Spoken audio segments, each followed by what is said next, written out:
Good morning, everybody. Is this loud enough? Okay, good. Okay, thank you. Thank you all. My name is Reverend Emily Bruce, and I'm the minister of this congregation. I want to welcome you all here this morning, whether you're here in the meeting house or joining us on Zoom. Let's wave to the Zoom folks. Hello! We're happy to have you with us for worship this morning. As Unitarian Universalists, we are a people of diverse beliefs, but we share a common faith. A faith that every single person is worthy of love. A faith that what we do in and for our world today really matters. And a faith that we are connected, each of us, by an interdependent web to each other and to our earth home. So whoever you are, whomever you love, however you make meaning out of this world around us, please know that you are welcome here with us this morning. Our worship theme this month is "And the Soul Felt Its Worth," which is a line from the song "O Holy Night." And today we are delving into the story of Hanukkah. Hanukkah is late this year, actually. It doesn't start until Christmas Day. But we're not going to do a service on Christmas Day, so we're talking about Hanukkah today. Today we're going to explore the idea that there is a force greater than all of us that wants our thriving, that wants the peace that we long for, that wants the justice we seek. What would it feel like to believe that you were so loved that the entire universe was coming to your aid? What would it feel like to know your worth so deeply that you were supported by a divine help, and to let that help fuel you even further? Those are some of the questions I'm going to get to later in the sermon. But for now, I would like to invite you all to get comfortable in your seats. If you haven't yet silenced your cell phones, please take a moment to do so now.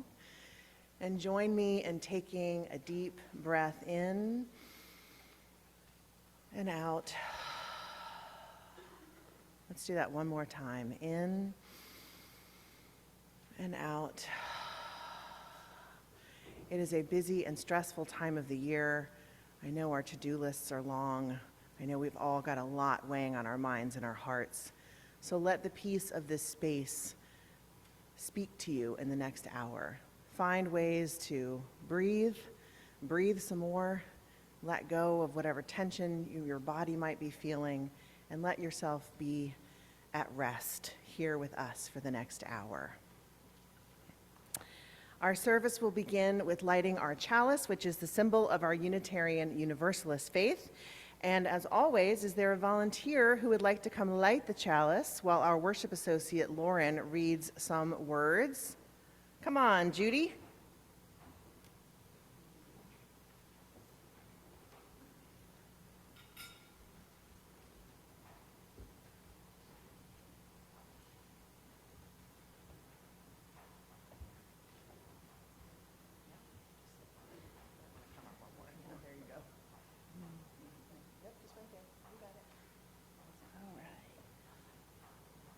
Good morning. My name is Lauren, and I'm a member of this congregation and helping out as your worship associate this morning. This morning, we light our chalice with these words by D.C. Fortune. We light this chalice as a symbol of our free faith. We light this chalice to remember the miracle of the oil that burned for 8 days. We light this chalice to mark the nights of midwinter. We light this chalice as we wait for the sun to return. Come, let us worship together. Also, today is the third Sunday of Advent, a time that historically the people of Christian faith celebrate as a time to prepare for and make room for the holy. We honor Advent this morning by lighting candles and making space in our own hearts for something new to be born in each of us. For the first Sunday of Advent, we lit the candle of hope.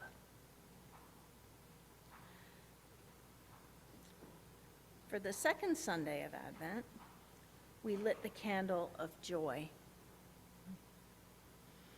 Today, on the third Sunday of Advent, we light the candle of love. and we celebrate the universal love that is the spirit of this season.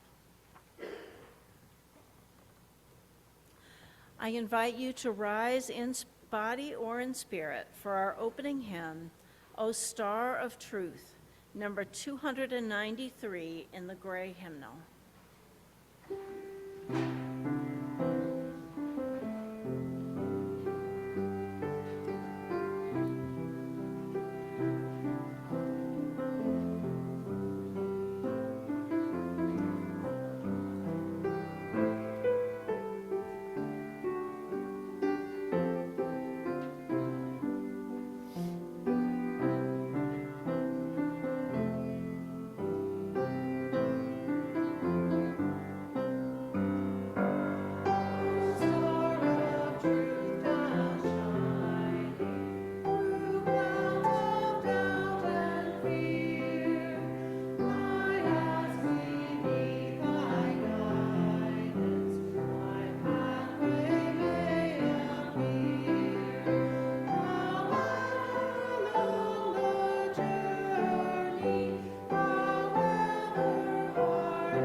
When we give, we say yes to something we value. In this congregation, we take up an offering each week to say yes to the values of our UU faith and yes to this beloved community. Please give as you are able. Today's offering will be gratefully received. Our offering today is the Welsh traditional song, One Light, arranged by Evan Ramos, which combines a traditional Hanukkah text with music from a traditional Welsh carol, Tua Bethlehem Dref.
Our reading this morning is a poem, a Hanukkah prayer for a time of darkness, by the Jewish poet Marla Baker. Creator of all, in the beginning you made the night sky luminous with the light of the moon and the stars, and you made the daytime bright with the light of the sun, and saw that it was good. And you created human beings in your own image, with capacity to distinguish dark from light, with capacity to create holy sparks, see into the shadows, and shine light where it is dark. And you saw that it was very good. Creator of all and rock of ages, in the time of the Maccabees, once more you worked a miracle of light, permitting our ancestors to rededicate holy space, and it lasted 8 days and 8 nights. Creator of all and rock of ages, in the dark of night, at the darkest time of year, we light candles in remembrance of the miracle, one more each night until there are 8. Creator of all and rock of ages, too many lights have been extinguished. The world has grown too dark. Creator of light and dark, teach us once more to see into shadows, to shed our light in all the dark corners, and to create holy sparks for all humankind, so that once more we can say, it is very good.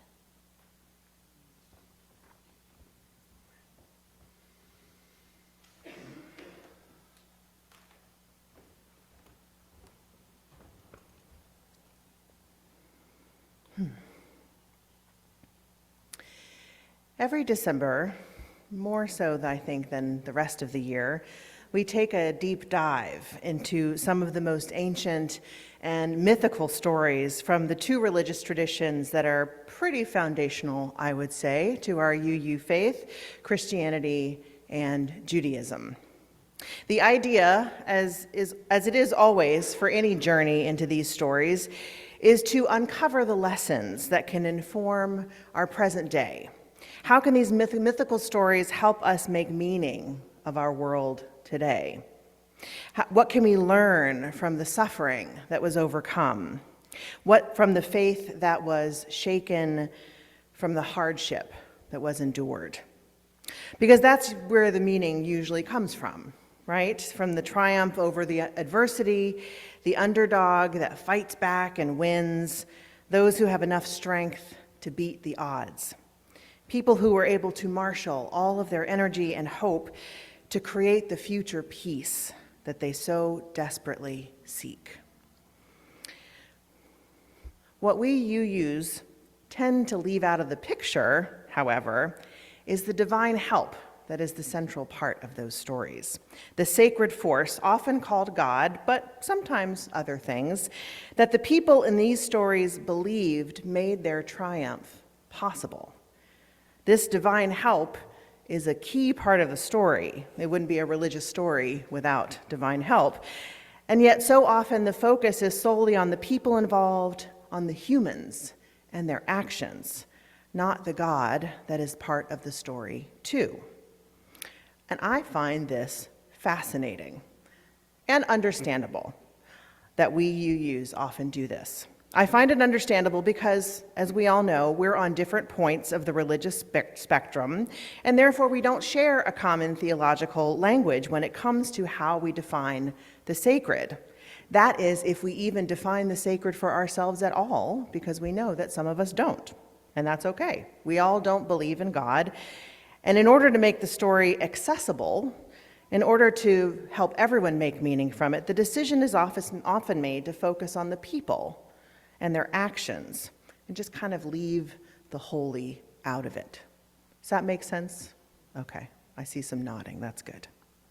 And I find this fascinating because I believe, in part, we are so stubbornly individualistic, we are so stubbornly individualistic in our culture, both UU culture and the culture of this country, that we laser focus in on the us against the world nature of these stories. Like the Maccabees. The Maccabees are the underdogs of the Hanukkah story. They fought back against imperialistic forces 10 times bigger than they were, to finally reclaim and rebuild their sacred temple. When you leave God out of it, the story becomes about a scrappy band of fighters who did it all by themselves, the Davids who beat the Goliaths solely with their strength and their cunning and their wit. That is not untrue, I should note.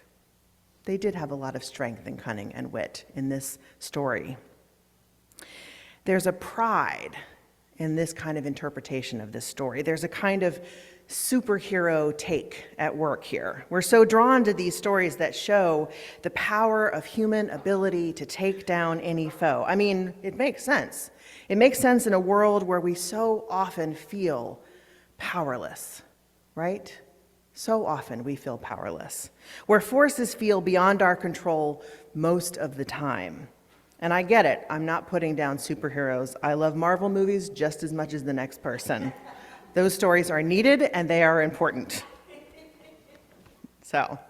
But, the reason I'm getting in a little bit in the weeds here, and I hope you're following me, is because I've been thinking a lot lately about how we can face the adversity and the injustice in our world. What we are facing now, what is on its way, and what are we going to do about it? What are we going to do about it, folks? That's the question that's weighing on my heart most of all these days. What are we going to do about it?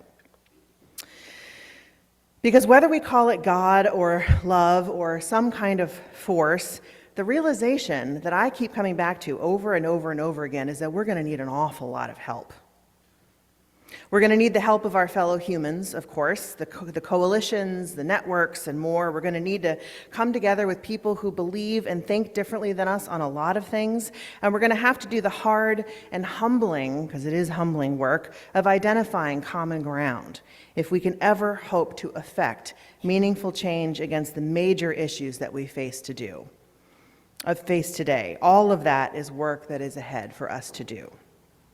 But using but a lot today, so bear with me. Above and beyond all of that, perhaps I would say even more important and more foundational to that work is that we have to believe the work can be done. We have to believe we can be done. We have to marshal not just our strength, but our faith that this work is actually achievable. How do we do that? There's another big question on my brain these days. That feels so much harder for me. It's so easy to throw up my hands and just believe that we'll never find a way, we'll never succeed, that these Goliaths are just way too big for any of us. I read an article this week about Hanukkah written by Rabbi Michael Lerner, who was a progressive political activist and author who actually just died this past September. And he had this to say about Hanukkah, which inspired this entire sermon. He says, quote, "The true miracle of Hanukkah was this: a critical mass of people had come to recognize that there is a force in the world that made possible the transformation of what is to what ought to be. It had given them courage to fight against insuperable odds and then to triumph. Here was an incipient knowledge that when enough people become aware of God's presence in the universe, that recognition in part becomes a manifestation of God's presence, and in that presence, the power of the people becomes greater than all the most sophisticated forms of oppression. The power of the people becomes greater than all the most sophisticated forms of oppression." And there is the miracle of the Hanukkah story, for me at least. The people in them believed there was a force at work that was greater than all of them, a force that was far more powerful than the collective humanity, a force that made their cause not only just, but possible, a force that desired their survival and their thriving, a powerful love that was willing to help ensure that they succeeded, a real and palpable something that was guiding them in reclaiming what was lost. So I ask all of you, do you believe the work that we have to do is possible to do? Do you actually believe it's possible? Can we achieve it? Will we succeed? What does success look like? When I say the work, I'm speaking very broadly here. Everything from protecting our LGBTQ plus siblings, saving our natural world from the effects of climate change, fighting for the rights of immigrants, protecting women's reproductive health, preserving our democracy, all of that and more. I know you are all listing in your brain probably all the other things I didn't say. It's a long list, and it's a daunting list, to be sure, and it's probably maybe for some of you sparking feelings of overwhelm right now. I bet you're thinking, sheesh, I don't know how to tackle all of that. I don't think it's possible to do so, which is where I end up most of the time, and which is why I'm preaching this sermon today. It brings me right back to the point I just made. Do you believe, as the Maccabees did, that there is a force greater than all of us at work in the world? A force that not only makes our work possible, but achievable. And that is where my heart is these days, trying to preach out of this deep conviction I have that there is something bigger than all of us that makes liberation possible. Liberation for the poor, for the hungry, for the oppressed. Liberation for our natural world, for all of our non-human siblings that are being cruelly punished by our systems of overconsumption and greed. Liberation for all who are trapped in this capitalistic culture and the relentless focus on power and endless accumulation. It can be really hard to truly believe such a force exists when you don't see proof of it in the world around you. That is perhaps the hardest part, because systems of oppression and desecration are not being overthrown. Despots and authoritarians are rising in power, not falling. The world seems to be increasing its capacity for hate and division as every day passes. All of that is true. And faith is the assurance of things hoped for and the conviction of things not seen, as the book of Hebrews, chapter 11, tells us. The assurance of things hoped for and the conviction of things not seen. This is perhaps the hardest lesson of Hanukkah to wrap my head around and my heart. The very definition of faith is that you still believe in it despite all evidence to the contrary. I have a quote from Wendell Berry in my email signature that gets right to this point. And he says, "Be joyful, though you have considered all the facts." I have to believe because things look grim. I have to believe because there is so much work for us to do. I have to believe because on the very worst days, it is the only thing that keeps me going.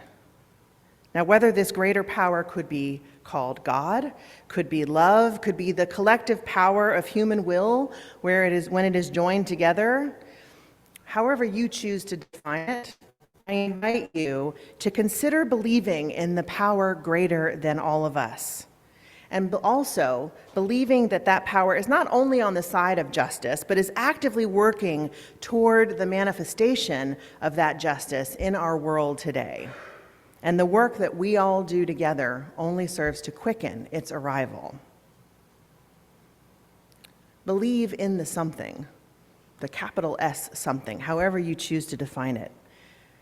And as our beautiful Hanukkah prayer told us today, this something can, quote, teach us once more to see into the shadows, to shed our light in all the dark corners, and create holy sparks for all humankind, so that once more we can say, it is very, very good.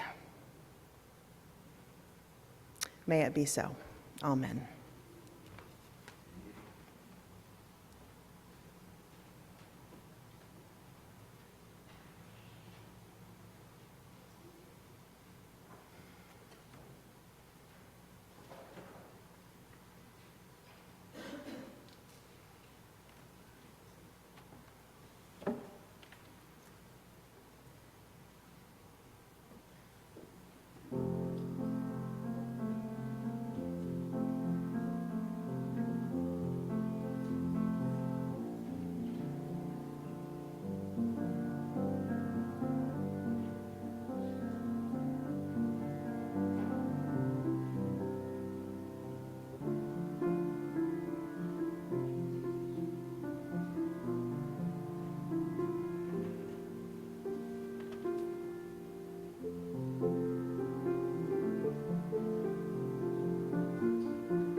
As we bring our service to a close, there are a few announcements to share.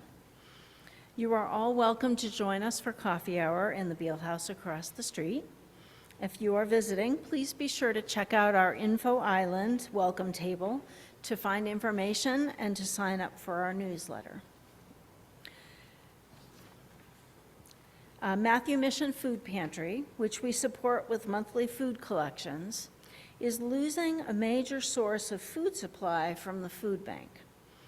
In January, they will be going down to one distribution day a month. They are serving well over 100 people twice a month now, so please remember them when you go to the grocery store.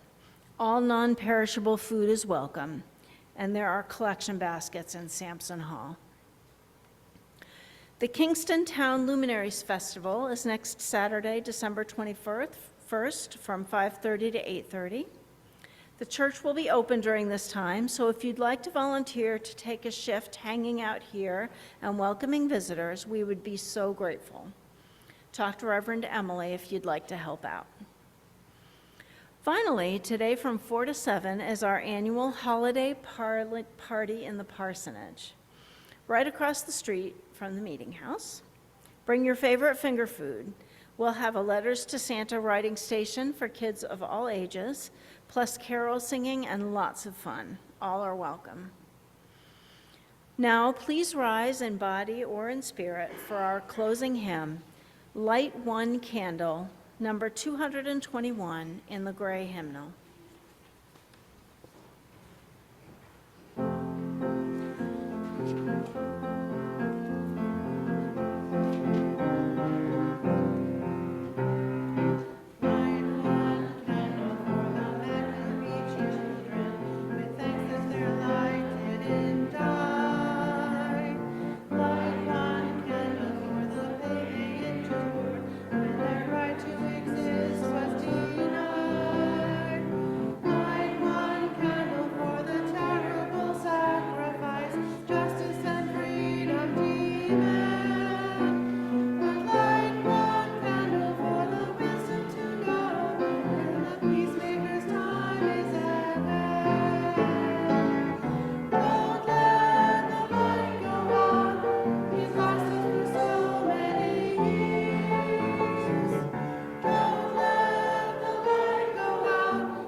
Friends, as we extinguish our chalice, may you take with you the assurance that you are loved and you are worthy, and bring the power of that knowledge with you out into the world and into the week ahead.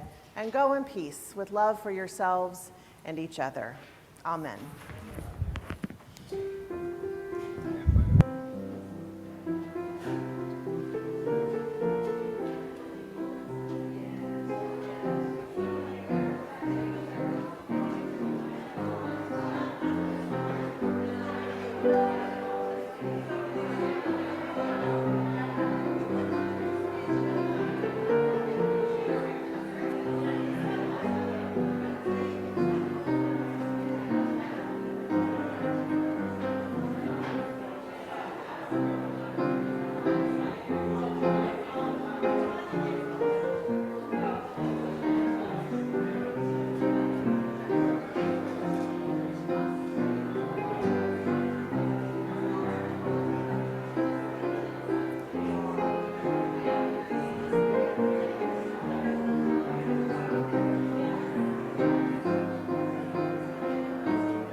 the German city.